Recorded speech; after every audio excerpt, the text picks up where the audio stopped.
Ladies and gentlemen, welcome back to the #1 most valuable real estate community in existence. Today we've got on a very special guest, Mr. Ashley Abbott, joining us today that has gone from 0 to 7 million in just under 3 years. We're going to be breaking down his story, how he got into real estate, and some tips and tricks that he might be able to share with us so that we could potentially get to 7 million just like he has. Ladies and gentlemen, Mr. Abbott. Hey, thanks for having me on here. It's been a pretty wild journey. So I'm here in Kansas City.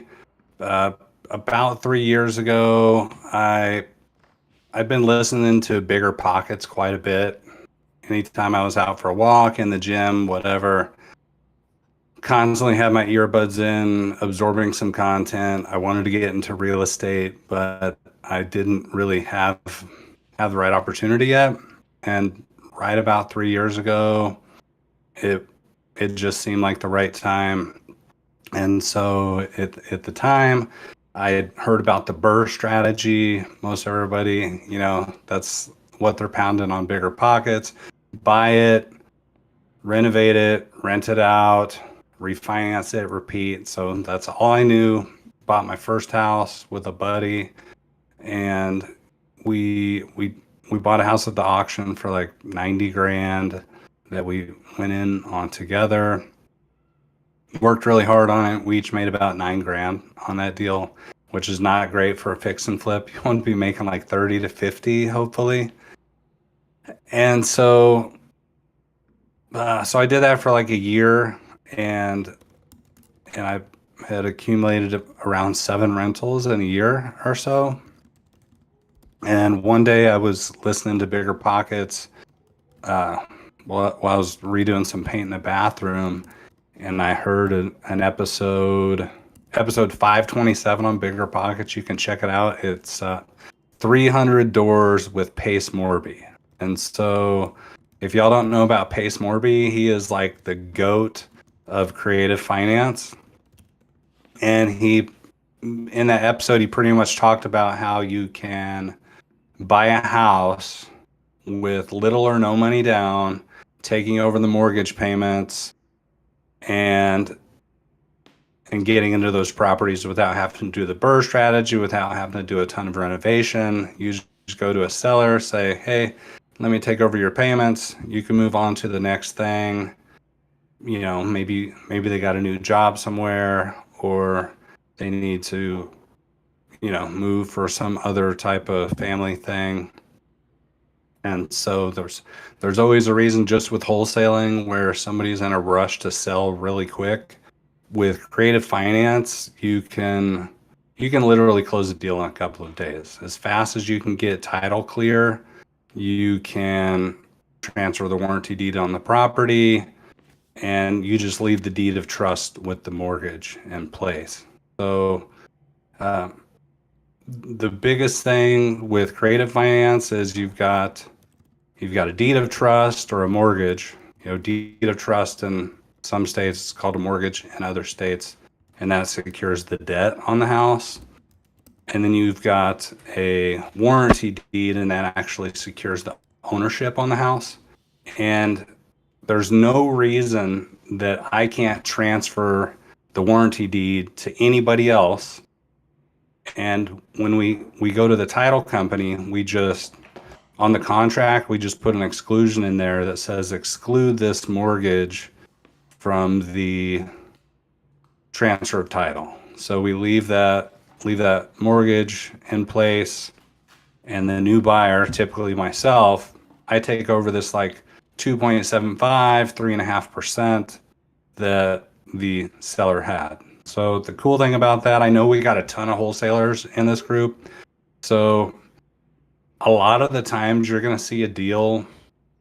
Let's just do a really chill number. Like, let's say that this house as is value is 100K, and the seller owes 80K on this house. Well, is the wholesaler, if you're buying that deal, you probably want to buy this for like 65, 65, 70 max, because investors, we want to buy at 70% of ARV minus repair typically. So, if John, he's, looking for some wholesale deals, he would probably just pass on this deal because there's no money to be made. If he even buys it at 80 just to pay off the mortgage, it's only worth 100. Maybe ARV is like 130, 140. He's not gonna have anybody to wholesale this deal to. But let's check out option 2. So option 2 is, let's rock this thing creatively. What I see about this deal is it's worth 100. For instance, the seller owes 80. I could literally come in and buy this for 100 grand. If the seller says, no way I'm selling this cheaper than 100, I know it's worth that. My neighbor sold theirs for 100 yesterday. Zillow says it's worth 108. I'm not taking anything less. I'd come in and say, sure, I'll give you exactly 100. You don't pay no commission. I'll pay your title fee, but I just want to take over that really good mortgage payment. So I'll come in and take that 80K payment, that 80K mortgage that they probably got a 3% on, hopefully. And the payment might be like $380 a month, $400 on that. And I know that this 2-bedroom house on a affordable housing voucher is going to rent for $1,250. So I see $800 in cash flow on that deal. And if I buy it for 100, you'd think, well, now I have to bring 20,000 to the table because there's a spread between the mortgage payoff and what I'm offering. But the way I structure this deal is I'll give you full price, but on my terms. So I will tell the seller, take what you want, pack 2 or 3 suitcases, walk out the door. I'll get a dumpster for the rest. No commissions, as is, but it's got to be on my terms because I'm giving you best value. And so I'll say I'll give you full value, but that other 20K in equity they have, I'll structure that on payments. I'll give you $200 a month for 100 months. That's literally interest free, 0% interest, principal only, free money, guys. So you're winning because every other wholesaler, that was a dead deal. Everybody has lowballed her for like $60,000. And now you come in as a savior. I'll give you 100 grand. What? Are you serious? And potentially the seller can love you for that. And on top of that, you're really getting into a deal for maybe no money. There's the first mortgage is $400 a month. Now you're going to create a promissory note and a deed of trust on that $200 in equity payments to the seller. So now you're all in paying $600. You pay $400 to the mortgage company, $200 a month to the seller. And if you keep that deal yourself, you rent it out for $1,200. Now you've got $600 a month in cash flow. But what's even cooler, maybe you don't like to have rentals. You don't know about that yet. You're still a wholesaler. That's your main gig. Now you've got a deal that is $600 a month in payments. You're into it for nothing to the seller. So now when you assign that deal, you can assign that deal for like 10, 15 grand, no problem, because your buyer doesn't have to bring anything to the seller. All that assignment fee can go to you. They're picking up a deal that has mad cash flow. And so I structured a whole bunch of deals this way in 2023. So after I had heard Pace Morby, which has been almost 2 years ago, after I heard him on Bigger Pockets, I joined the Sub 2 community, dove deep into the course, learned how to structure those deals, and I skip traced a list of all of the homeowners that either bought or refinanced a house between 2018 and 2022. One, because those were the most historically low interest rates that we've had in decades. And two, if you bought between 2018 and 2022, you probably don't have much equity. And if you had refinanced, you probably took out your equity. So the biggest hurdle if you're buying these like creative sub two or seller finance deals is that the seller wants their equity. If they've got 20, 30, 80 or 100 grand in this house, they want some money to go get something else. So buying the deals that you don't need a big entry fee, like low equity and a low interest rate, and you can do a lot of creative structure with those. And from 21 to 22, I picked up 8 doors basically. And after I learned about creative financing, and from December 31st of 2022 to December 21st, 2023, I went from 13 rentals to 29. Wow. So, and it was almost all creative deals.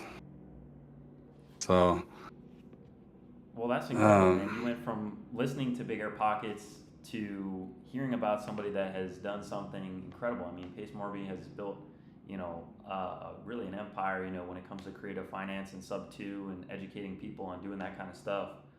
And now you have built up your own portfolio, and now you're here to share your experience with everybody watching. for sure, man. End of 2023, I kept rolling it. 2024, we bought. I pushed up to about 42 doors now this year, and I'm actually getting ready to sell 5 or 6 of those to free up some cash. The one thing about buying lots of creative deals that is different from the BRRRR strategy is that any repairs, any maintenance, you have to find a way to come out of pocket on that, because there's not a lot of incentive to refinance out of those, because the main reason you're buying those is a really low interest rate on that. And so I don't want to go from like a 2.75 to a 6 just to get my equity back out. So a really good key is to try and buy creative deals that are very low deferred maintenance. So preferably close to turnkey, because every dollar you put into those, it's pretty much stuck. So you're going to have multiple income streams.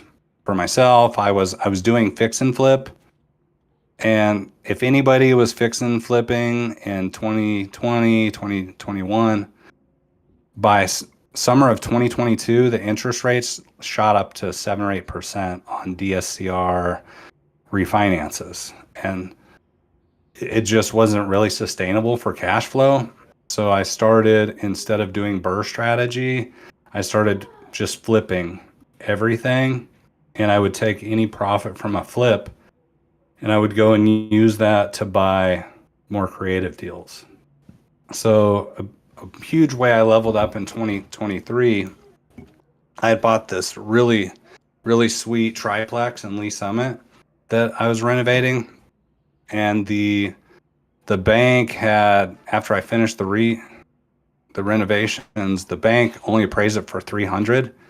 And I knew that was total BS. And I appealed it. They came back, said they weren't changing their mind. I sold it in 3 weeks for $352 off market, no commission. So $52K over what the bank said it was worth, their appraiser. And I got $123,000 back on that flip. And I took that money and I rolled that into 10 sub 2 deals on a 1030 exchange. Because I actually had held that for about a year and I was renting it the whole time I had it. So it still qualified as investment property. And so I took a $350,000 asset and I rolled that for about $1.5 million in assets on 10 more houses that range from 3 to 4.8% in interest rates. And 9 of them were on one big portfolio from a guy that was just trying to exit the KC market. And he had a portfolio loan that when we picked that up, it was $4,600 a month and now with tax increases, we pay $5,500 a month, but we rent that portfolio for about $12,000 a month. And Wow. in that deal, it was an 820,000 purchase price. I put down 60K out of that 123 I got back to get into that one. So, and I've done deals with literally $0 out of pocket. We bought a house in Kansas City for 186. Technically, we put 6,000 down, but she gave us financing on 180K for 180 months at 0%, $1,000 a month. So on that deal, every single year it pays off 12,000 in principal reduction.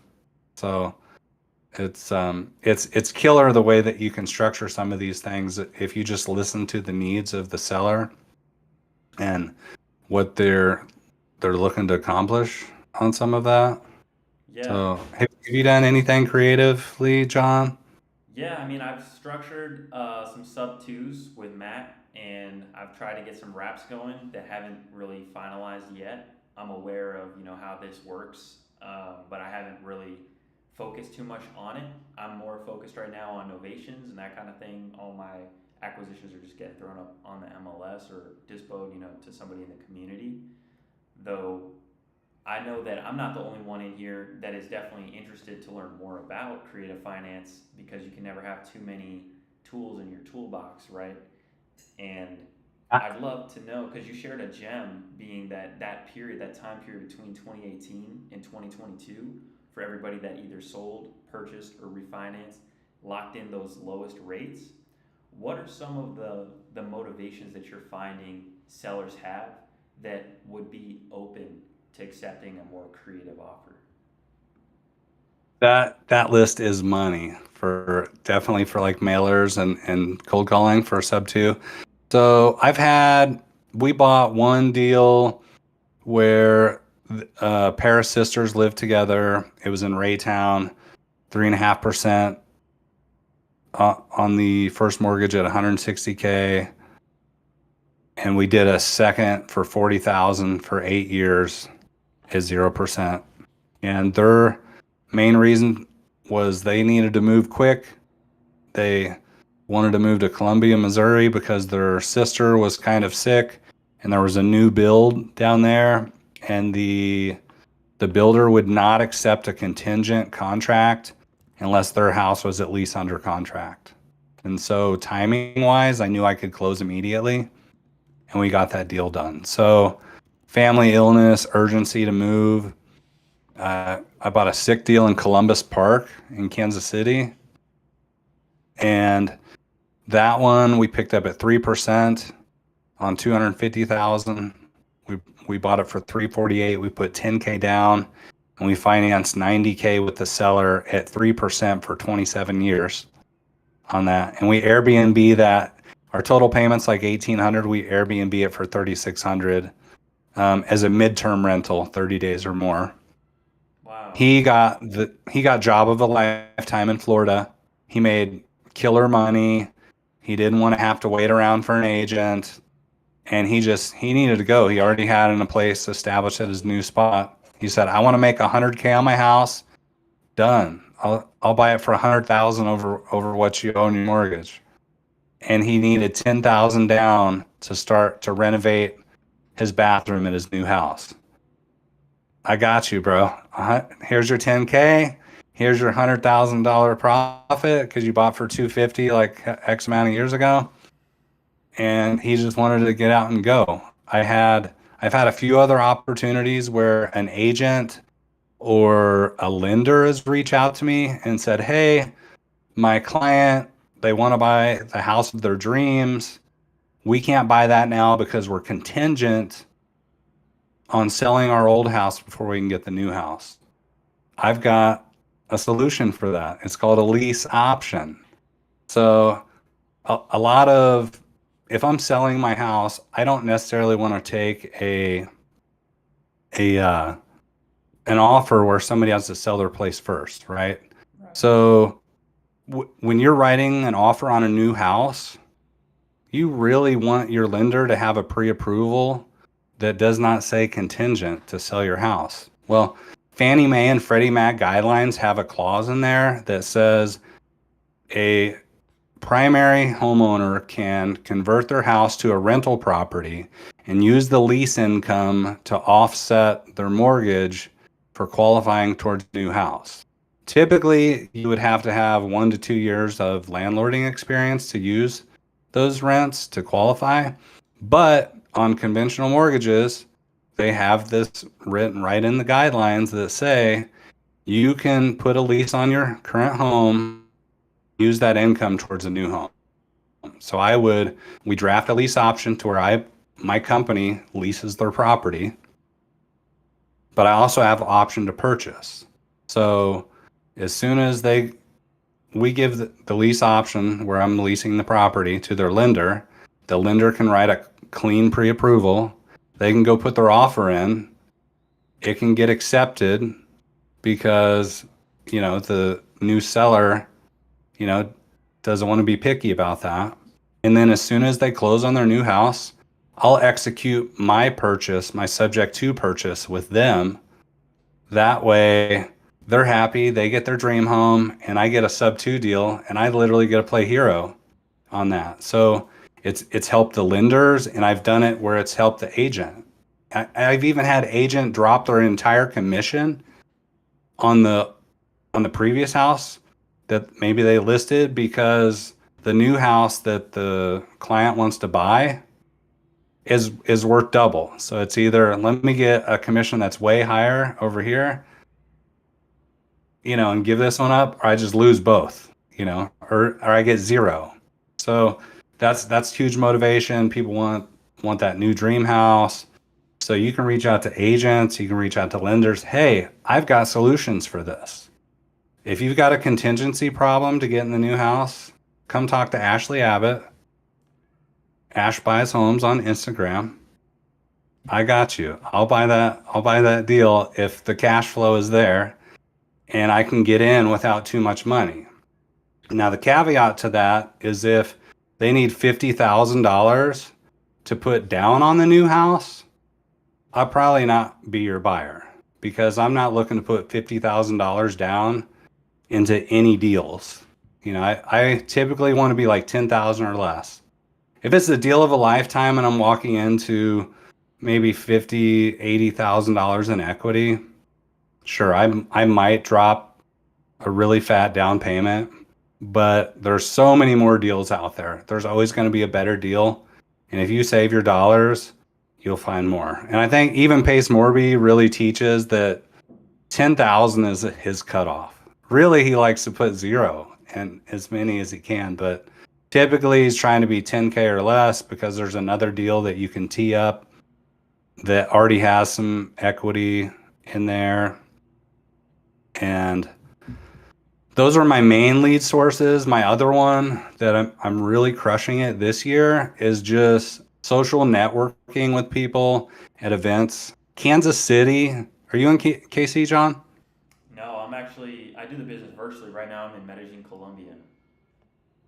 Do you work the KC market though? Not personally. I'm not too involved in KC. I'm in some other major metro areas, but it was Savion that put us in touch. He's a rock star out there in KC. Yeah, that's my guy, dude. I love Savion. Yeah. Let me tell you a quick story. We met 2 years ago, and I'd barely been in real estate a year. He was brand new. He just graduated high school like a month before.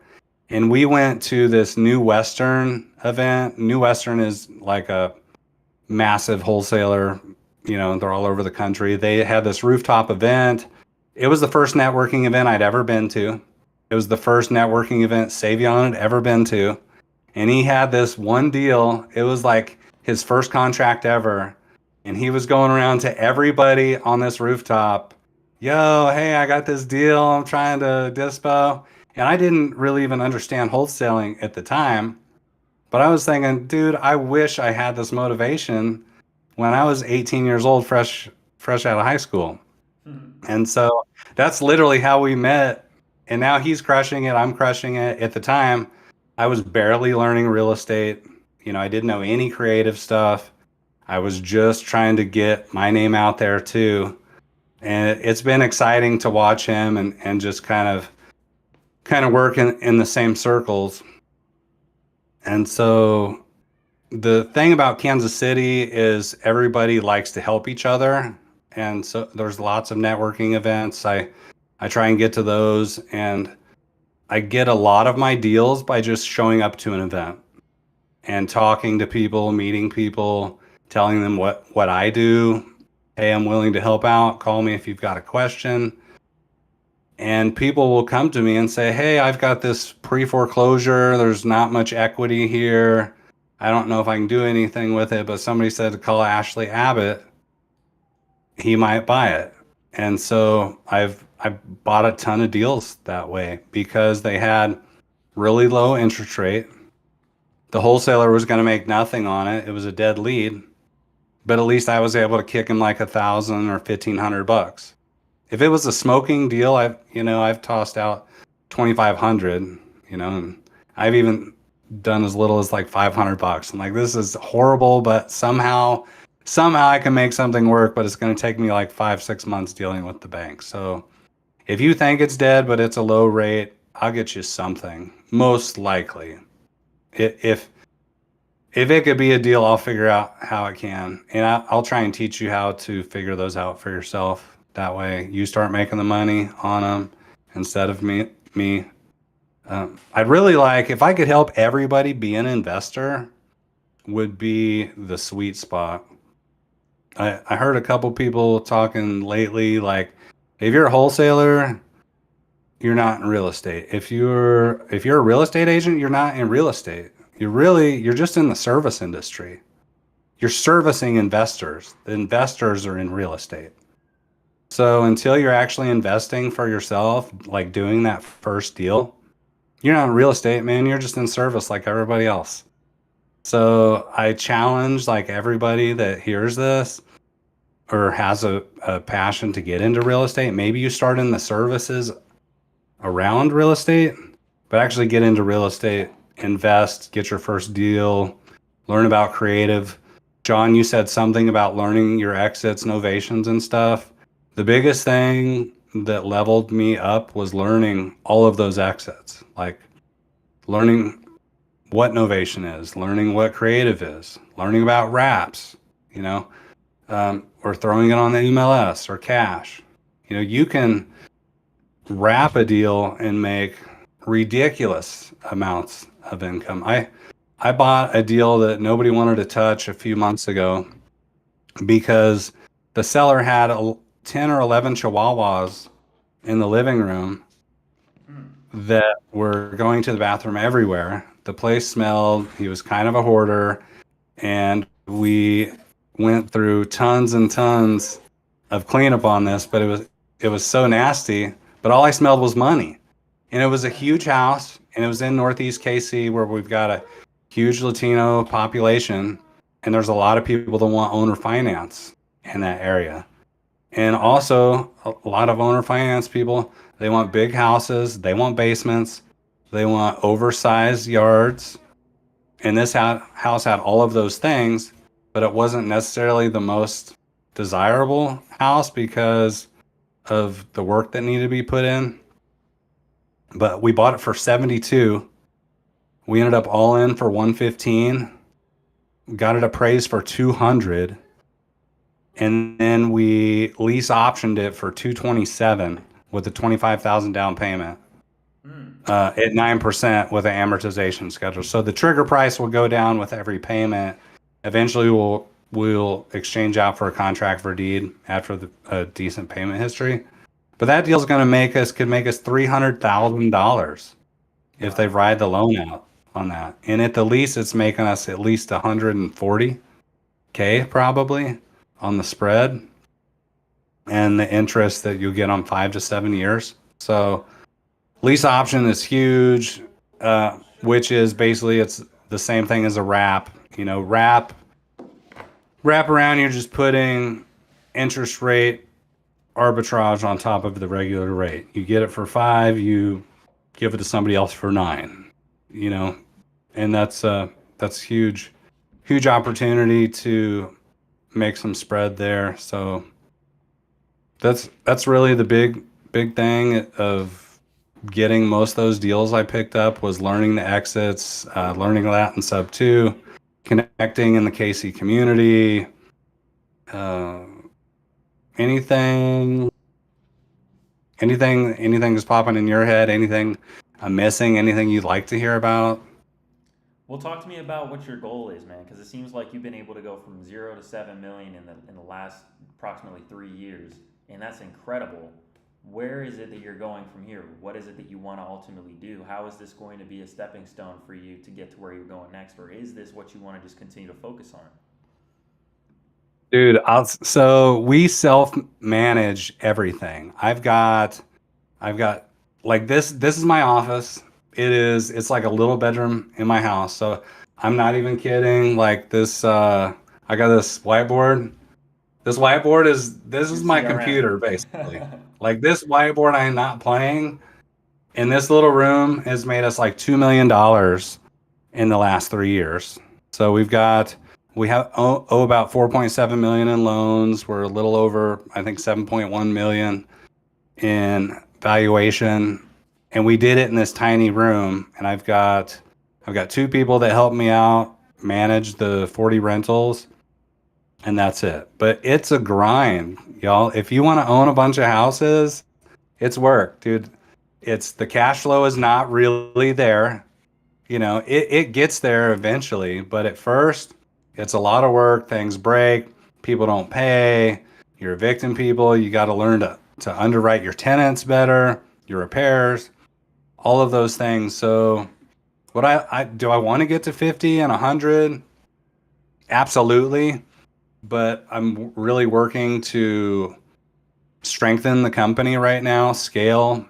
Everybody you talk to in real estate is is building wealth, but we're literally like cash poor all the time.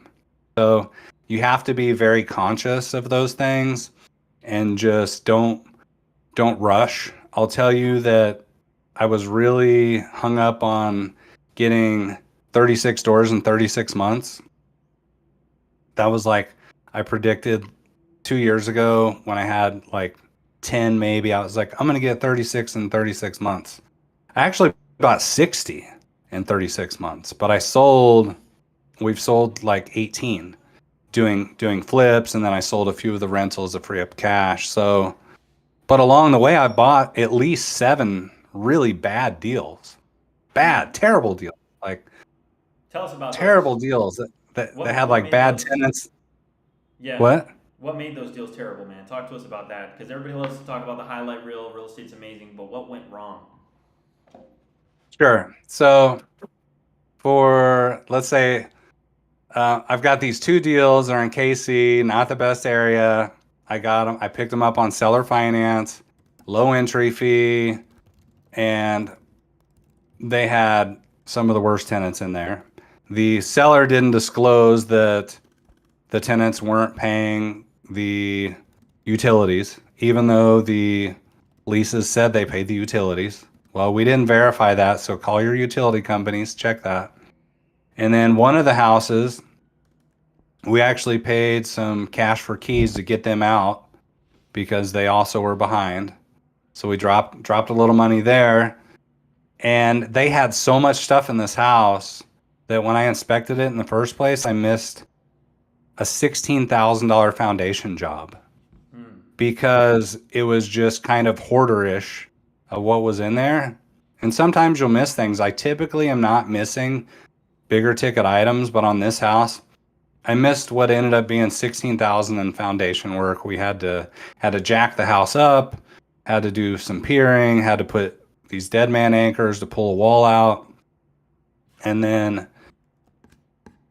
I got the bid for that. At the time I didn't have 16 grand in the budget. So I just moved on to another house. Well, there's a thing about Kansas City is we have some rougher pockets in the city. And if you have nobody in a house, you have a really strong likelihood of it get broke into. Well, I made a bad mistake of putting new HVAC in this house before I even got that bid for the foundation. Well, the house ended up getting broke into. They stole the furnace, stole the AC, even though we had a cage on it, a locked up cage. They busted that with a blowtorch or something. Stole the AC, stole the furnace, ripped out the copper, stole a bunch of the electrical, stole some windows, stole supplies. I mean, it was like a $22,000 hit, maybe a little bit more, if we were talking like retail cost. But because I'm still kind of green, I'm like 3 years in. Check y'all's insurance policies. One thing I did not know is after a house is vacant for 30 days, majority of insurance carriers will not cover theft or vandalism because a renter's policy, after 30 days, you need to change it to a vacant or a builder's risk policy, like a fix and flip policy. So I call my insurance. Sorry, Mr. Abbott, we can't cover that because your house has been vacant for, 2.5 months. Could I have lied and said that it's only been a few weeks? Probably. I probably could have got away with it, but I've got 40 other policies and I also have integrity. I'm not going to burn myself or, or risk probably even jail would be worst case. But so we had to eat a $20,000 loss on that. Now I've got the foundation done. I'm not putting any HVAC back in there until very last. That's going to be the very last thing. Like right when we get a tenant signed, I can get that put in 2 days. So I got burned for over 30 grand between the foundation plus the burglary plus $2,000 worth of cash for keys and clean out, and that you can just miss things. So that was one that got me. I'll tell you another thing for anybody that's listening. I bought a house that was on the dangerous building list because it had a really small fire in the kitchen. Really small. Well, the seller didn't do anything about it in the short term, and so the city put it on the dangerous building list. This is in Independence, Missouri.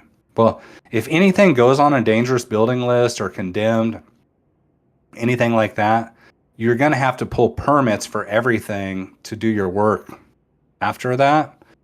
And also, you have to bring everything up to at least 2018 International Building Code. So although this house looked in great shape, I had to redo all the electrical. I had to redo the plumbing. I had to redo the HVAC because everything was older. It wasn't up to 2018 spec. Most of the outlets weren't grounded. And the house was built, it was almost 100 years old, and it had plaster walls. But they were beautiful, and it had like really nice archways. And the problem is electricians do not want to try and fish wires in between lath and plaster. And it had concrete cinder block exterior walls. So there was like this much space in between the walls and the plaster. And it's nearly impossible to go through and get all those wires through. So every single electrician I talked to wanted us to take it down to the studs. So I didn't account for tearing this entire house down to the studs. And drywall to the studs is not that big a deal. It's light. But plaster is pretty much concrete. It weighs like 5-6 times what drywall does. Maybe 4 times. So we were pretty much chipping rock off this entire house. Total mess. And the other problem of that is when you fill your dumpster up full of concrete, you're like 4 times over the weight for your dumpster. So your dumpster fee is 3 to 4 times more expensive because they will charge you an extraordinary amount if you go over your weight limit. So all these little things like added up, and then I had to re-sheetrock the whole house. So I've got $9,000 in electrical. I've got an extra $3,000 just in dumpster fees. I've got $7,000 worth of sheetrock work. I've got $2,000 just to tear all the plaster out on the walls and ceiling, and that was a deal. That guy got robbed. He probably should have got probably at least $4,000 for the kind of work that he went in getting that. And then I have had to pay another guy $1,000 to pull nails out of every freaking stud from all the plaster, all the lath. It's like these skinny little boards that they put all the mortar in. Like it's like a billion nails holding all of that lath in there. It took him, he was in there for a week and a half pulling nails all day, every day, like 10 hours a day. So what looks like it could be the tiniest little repair, if you don't know that dangerous building means everything pretty much gets replaced, you might miss $30,000, on your budget. That could be your entire profit on a deal. So what'd you that end up one, doing with this one? what's that? What'd you end up doing with this one after it was all said and done? So I got it all done. I bought it for 52. I think I was into it for 90,000 almost, and I sold it for 143. And then I think I was at like 138 after commission. I even worked the commission down pretty low. And I might have made $3,000, but I ended up holding the house for 7 months. So there's opportunity costs. Some of your biggest costs that are unseen, opportunity costs. I could have renovated 3 houses that just needed flooring and paint. We call those wholetails. You basically do the you take a wholesale deal and you take a retail, just by fixing a little wood rot and maybe some fresh paint. And so you lose out if you're buying deals that are taking 6, 7, 8 months. Find stuff that takes like 14 days. The margins are slim, but there's more opportunities to get in, get out. And the holding cost. If you're getting a hard money loan and you've got holding cost, of $1,500 a month, maybe $1,100 for the mortgage, and then $400 in utilities, especially if it's like the dead of winter and you got guys replacing windows and leaving the door wide open because they're bringing materials in and out all day. You're going to have a crazy gas bill every month. So the holding costs are huge. Get in, get out of deals. The opportunity cost is huge. You buy the wrong thing, you're stuck, you run out of money, you can't do other deals. And you have to learn how to underwrite for those. But unless you mentor with somebody, unless you are actually doing the repetitions and you learn the mistakes, you're going to pay for them. So even though I made nothing on that deal, I got rich because the deals where you get your ass kicked the most, really you make the most money because the experience that you gain is going to keep you from making those mistakes over and over. You'll make a ton. And as long as you just keep doing repetitions, keep doing, if it's wholesaling or flipping, whatever it is, if you're just out there making the dials, you don't have to be that great. Even the best Hall of Fame baseball players are batting like a 290, maybe a 300, like the best of the best. So as long as you just get on base 3 out of 10 times, dude, you're in the Hall of Fame. Like 3 out of 10 times and you're freaking in the Hall of Fame. You can be batting like a 170 and you're still in the major leagues. So don't get discouraged when you fail. Learn from those things. Know that we're all failing together. Anybody that's struggling this year, 2024 has been tough for a lot of people. This has been really tough for me. I'm going to finish this year maybe with 4 more houses. Last year I went up 13. I went up 16 houses last year. End of this year I'll be up 4, maybe 6. I'm going to see how much I have to sell off here because I got in a pinch. kind of hit a log jam. I've got 5 houses on market. We've got a few under contract. So like if you feel like you're getting beat up this year, I'm with you. But as long as you don't give up, as long as you're still, staying in your circle, learning, educating, persevering, you can outwork any problem you would ever have. You can outwork anything. So just bear your head down, keep crunching, and I've lost on some other ones, but it's all the same things. You miss something and you just keep fighting, and you're going to hit a home run. So I love that, man. It's very true.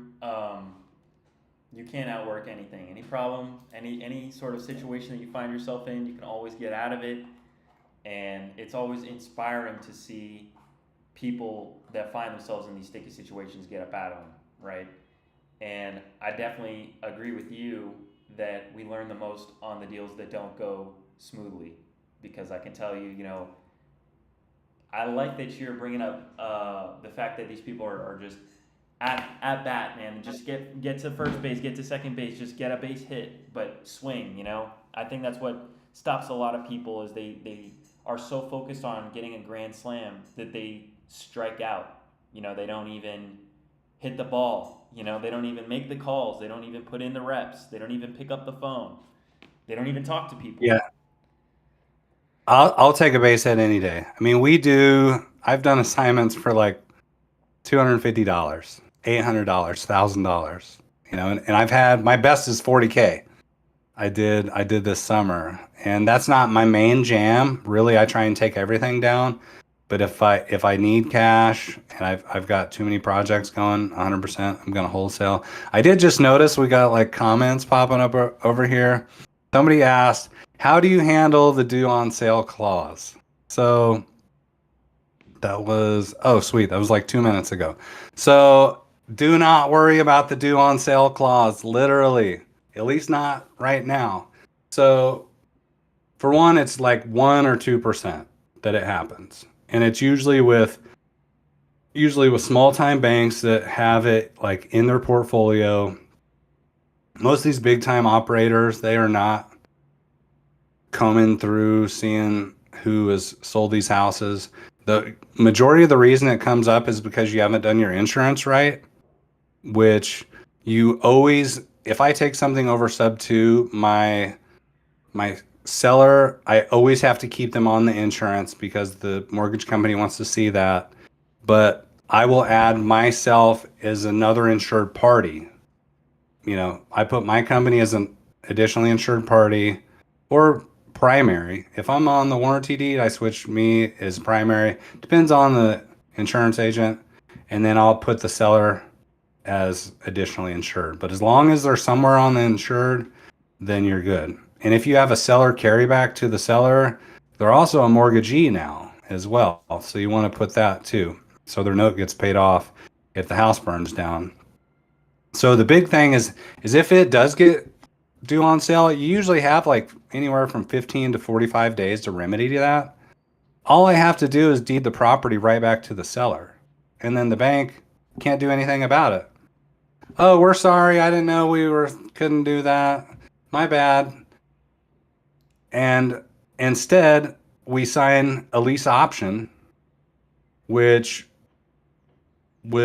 gives me the same rights to buy at a certain price. I have a lease option with verbiage that says that my option price goes down by the principal balance payoff of the mortgage every month. So we basically deed it back over, have the seller sign a lease option with a trigger price that is basically the remaining balance that reduces every single month, and we're good.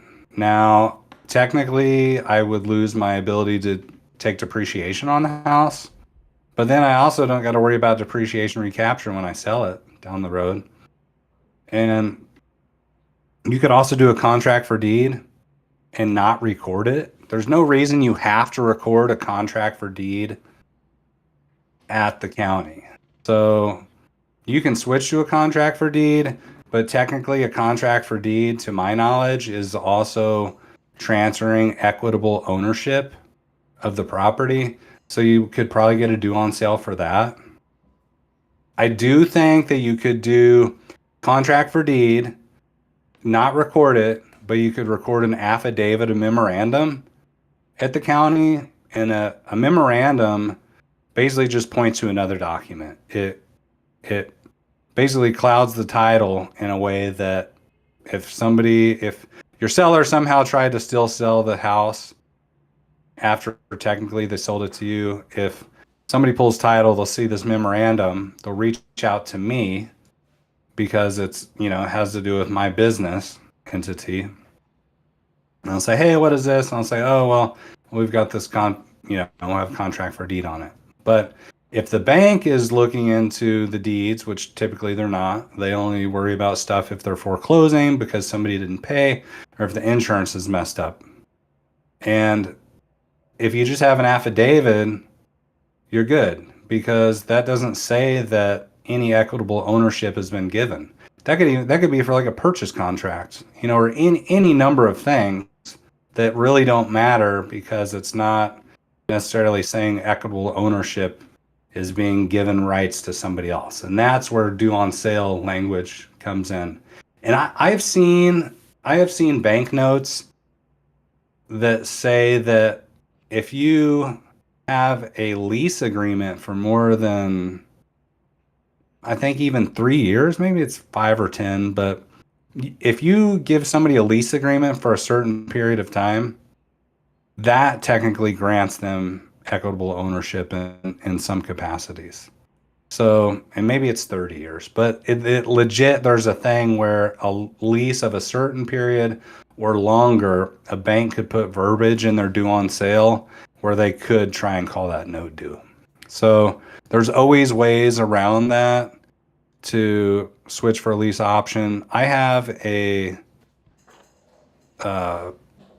document that I have my seller sign that says in the event of due on sale, they will work with me to remedy the situation. And one of those remedies is switching for a lease option agreement. Let's see. So hybrids being 100% leverage on the property. I don't worry too much about 100% leverage. It is true, I buy some of these at 100%.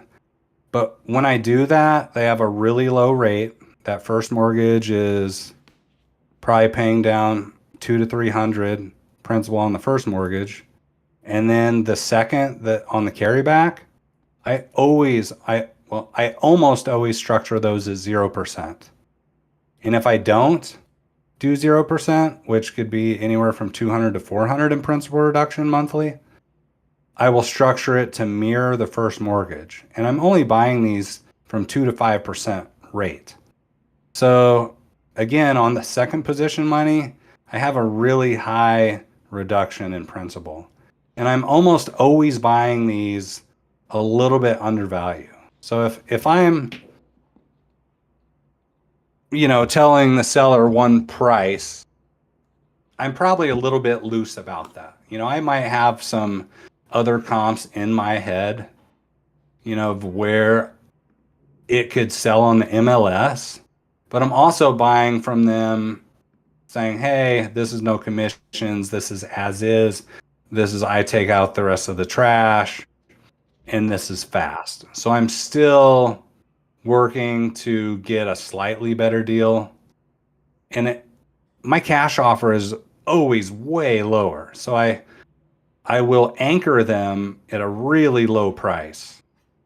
And then I will also talk about an MLS price. But then I say, hey, that's 6% commission, 5% if you're lucky that you get a discount on it. And then average concessions are 2 to 3% in seller concessions. Or, hey, I want a new water heater and I want a home warranty and I want you to fix this. So at the end of the day, you still walk with maybe 90% of MLS price. And then now days on market is like 75 days we could be pushing by the time it actually closes, or longer. Do you want to pay 3 more mortgage payments? So I factor all of those things in to where even my offer, when I say that this is like pretty much full price of the best comp, it's probably not the very best MLS comp. But we also know it takes a little money to get MLS ready. So I'm usually still going to have a little bit of equity to where I can exit. You never want to buy, especially something that is sub 2 that maybe could get called due and you can't remedy. I think you can always remedy it, but I always want to have multiple exits. I don't want my only exit to be, I have to have this rented to pay the mortgage. I only buy in a way that I could list it on the MLS, pay some commission, and list it for a slight discount, and at least break even. If that, I hope that answers that, as far as somebody that was worried about being at close to 100%. But I like to find deals that are paying a lot of equity down as well. Would you say that you're more concerned or focused on cash flow or entering with equity? I would say equity. Really, it's both. Like I try and buy for both. That way I have that extra exit. But there's deals, if it's a 2.75 and I'm getting in there knowing that I'm going to book at least $600-800 a month on that, just on the rent, on like the gross rent spread, plus I'm getting a couple hundred in principal reduction, I'll go for cash flow. But I'm happy. There's several times where I bought it at a discount at kind of a cash price, but I took it sub 2 because you can do like a subtail, this is called, and it basically you sub 2 to retail or sub 2 to wholesale or wholesale, and that just allows you to get into it with nothing, hold that 2 to 5, 6%. It beats 13. Hard money is like 12, 13% with 2 to 3 points. Yeah. I can buy even if I buy a house at 6%, if I can just go borrow the renovation funds at 15% interest, now I'm only paying for renovation funds on like $40K instead of $140K. So that's a really good option. That's another reason to go sub 2. Like, you don't have to buy it just to keep the rate. You can do that. I've bought a contract for deed from an old farmer he's been doing seller finance for decades, and he wouldn't give me the deed. He's like, nope, because I want to be able to, just kick you out. I'm not going to give you the deed until we get, it's not even recorded. I mean, technically, I don't even know if it's kind of lease option, honestly. But basically, he wouldn't give me a straight sub 2. He wouldn't give me a straight seller finance because he wanted to be able to get me out easier if I didn't pay. And I bought it for 70 or 90K at 5% interest from this guy. And I brought all my renovation funds because I didn't want to go pay 13% to my hard money lender. And so I just paid, I think I paid 15% on 60K from a private money. And then I wrote out his 5%. He gave me 5% for 9 months. And that was enough to carry the property. And then I brought my own reno fund. So there's a good way to do that. The sellers can only finance their equity, generally speaking. Typically, you can, there's some cool ways to structure some other deals. Speaking of that, there's the Morby method. It's not originated by Pace, but I mean, he's used that. He's taught about it. It's not the easiest, but you go get bank financing for 70 to 80% of the loan. And then you get the seller to do a seller carryback for only 20 to 30%. So you can get the seller all of their money for the most part, and then they're only carrying a small portion to you can get 100% financing. You typically have to get the seller financing on the back end because the bank doesn't want to close at 100% loan to value.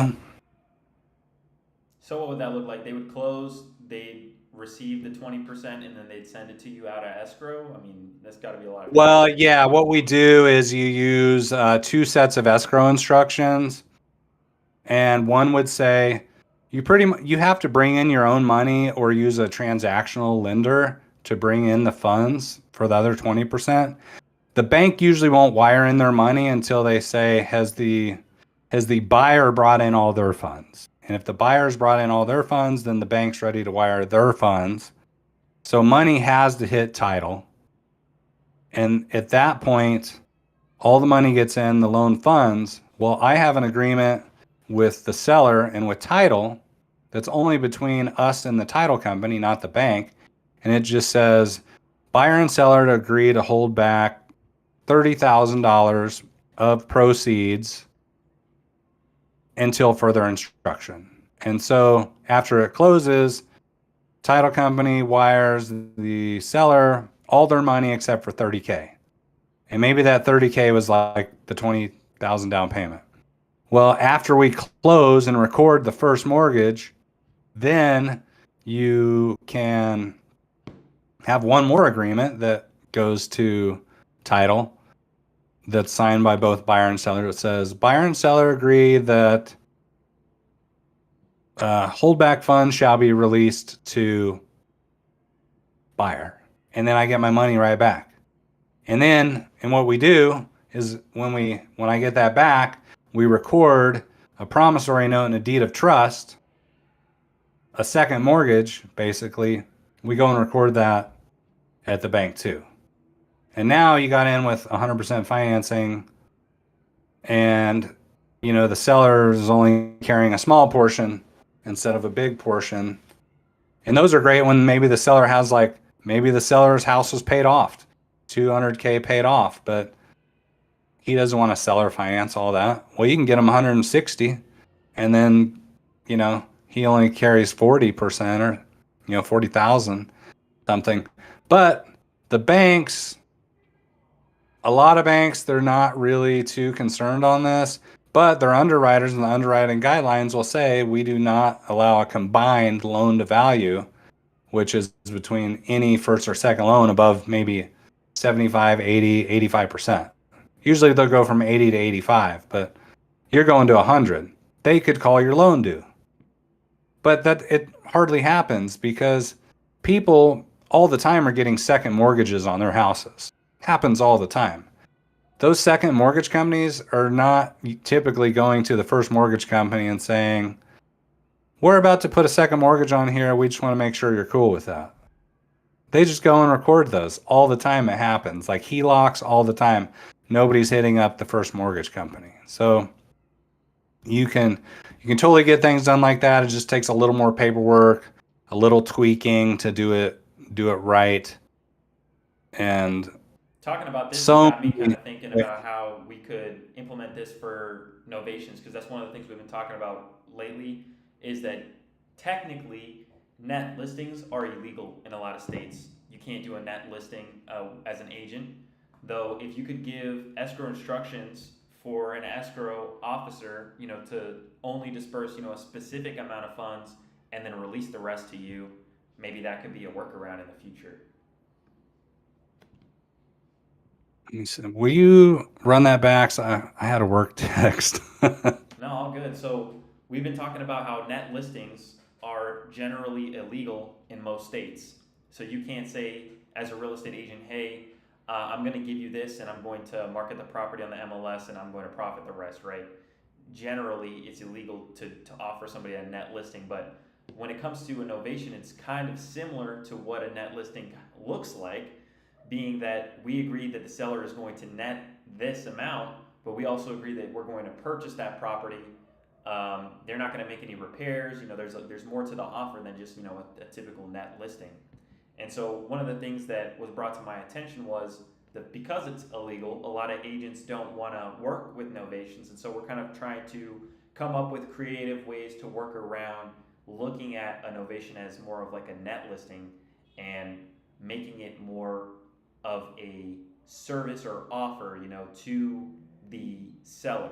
There's got to be something that we can do in the event that these agents see this and think that this is more like a net listing, to keep everybody on board. So just talking about this has kind of got my gears going about how we can maybe work around that using escrow instructions.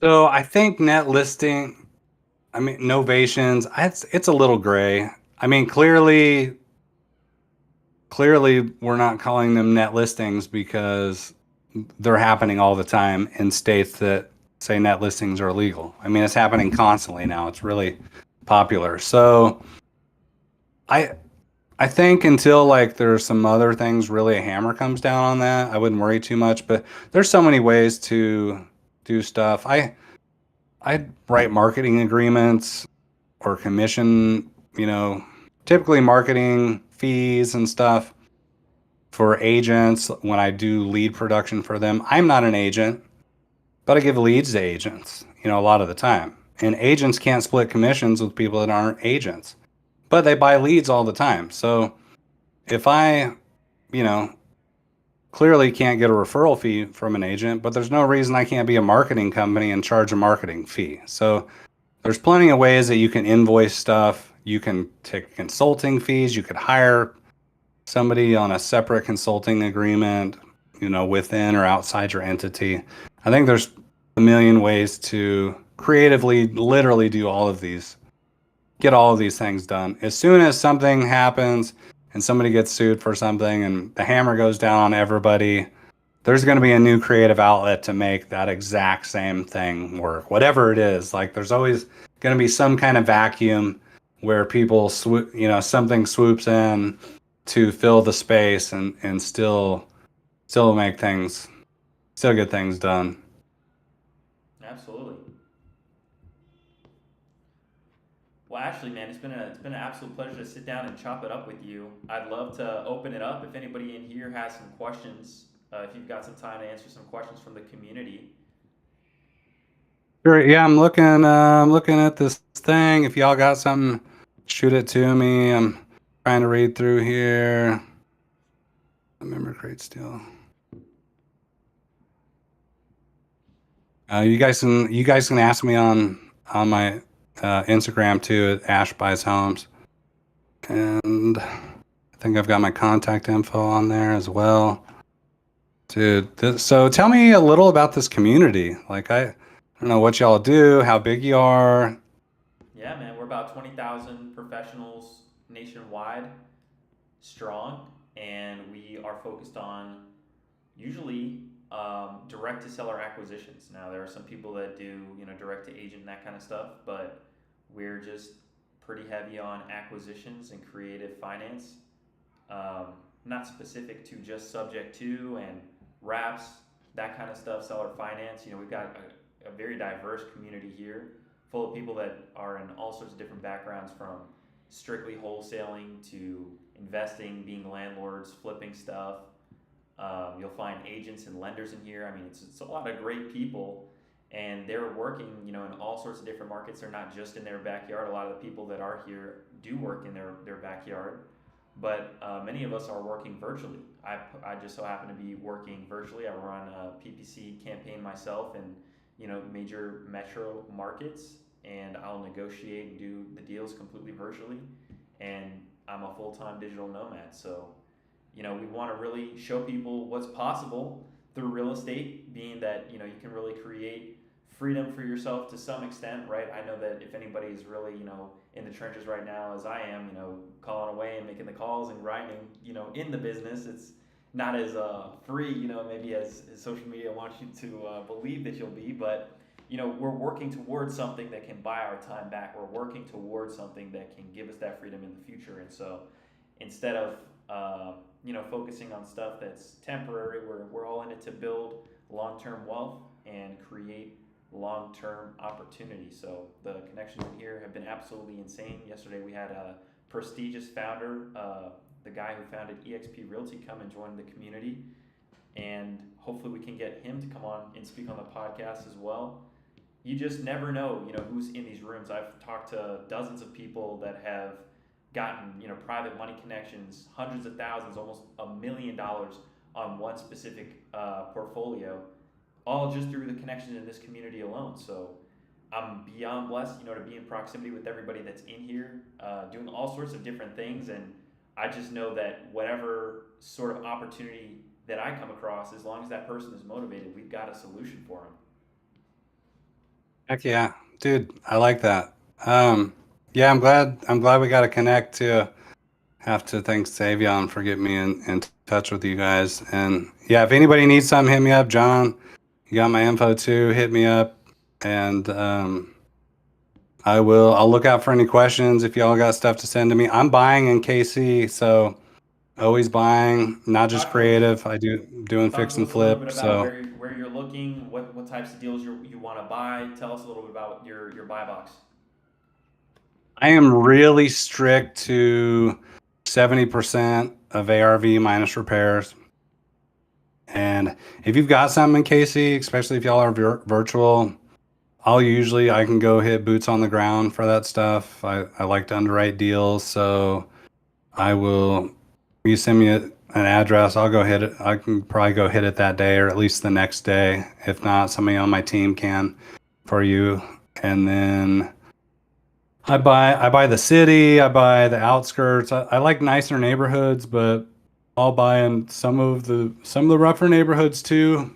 Half of my stuff is on affordable housing vouchers, and so I really am buying kind of by the bedroom count on some of that stuff.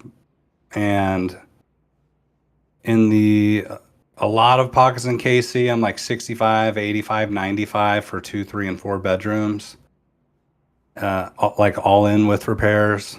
And then it really ranges. If anybody's doing KC, shoot me a message. I'll give you my email, and I'll give you my buy box because I've got pricing for every zip code in Kansas City, so you can know like if you've got a deal, like what price you need to get at for me to buy it. And then in other parts like Independence, Blue Springs, Lee Summit, Grain Valley, we've got some really other nice school districts like outskirts of there on the Missouri side. All of that is really highly varied by neighborhood. But in Kansas City, I can get really dialed in by the zip code pretty well. And I can shoot that to you guys as kind of a cheat sheet of where I buy at. But we do a ton of affordable housing, and we really crush it on that on our getting our max rents. So Well, that's awesome. I know there are a lot of people asking in the chat for your Instagram. So for everybody that's active in KC, make sure to go and follow them on Instagram at Ash Buys Homes on Instagram.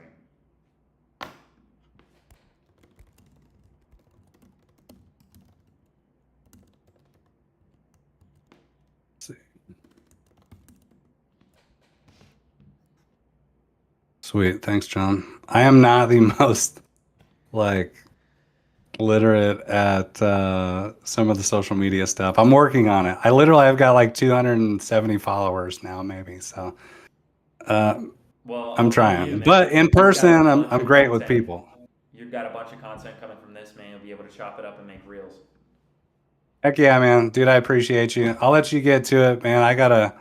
It's been a heck of a long day for me too. But everybody, thank you. If I can help in any way, hit me up. And I'll throw my phone number up on the Instagram too for anybody that wants to contact that way. There you go. Well, it was a pleasure to speak with you, Ashley. I hope that you have a blessed rest of your day, man. And thank you for coming to share with us. All right, man. Thanks a lot. Bye. Ladies and gentlemen, this is the #1 most valuable real estate community in existence. If you haven't already, you've got to invite somebody you think would benefit from being in proximity with us. Send them that link. Tell them to join us at reirev.com or discord.gg/reirev. We will catch you in the next one.